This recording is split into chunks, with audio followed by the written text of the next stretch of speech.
ನನ್ನ ಟ್ರೀಟ್ಮೆಂಟಿಗೆ ದುಡ್ಡೆಲ್ಲೂ ಅಡ್ಜಸ್ಟ್ ಆಗ್ತಾ ಇರಲಿಲ್ಲ. ದಿನ ದಿನ ಎಲ್ಲರ ಮನೇಲೂ ಕೇಳಾಯಿತು, ತುಂಬ ಸಹಾಯ ಆಯಿತು.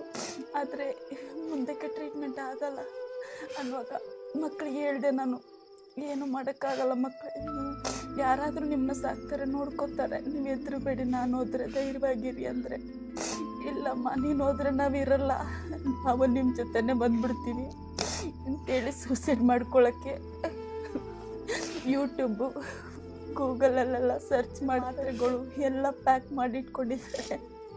ಎಲ್ಲ ತೆಗೆದು ಬಿಸಾಡಿದೆ ನಾನು ಮೊನ್ನೆ. ಪರವಾಗಿಲ್ಲ, ನಾವೇನಾದರೂ ಮಾಡ್ಕೊಳ್ತೀವಿ, ನೀನು ಹೋದರೆ ನಾವು ಬಂದ್ಬಿಡ್ತೀವಿ, ಹೇಗಾದರೂ ಸಾಯ್ತೀವಿ ಅಂತಾರೆ. ಅಮ್ಮಂಗೆ ಹುಷಾರಿಲ್ಲದೆ ಇವಾಗ ಸುಮಾರು ಟೈಮ್ ಆಯಿತು. ಅಮ್ಮನ ಉಳಿಸ್ಕೊಡಿ ಅಂತ ಎಲ್ಲರ ಹತ್ರ ಕೇಳ್ಕೊಳ್ತೀವಿ.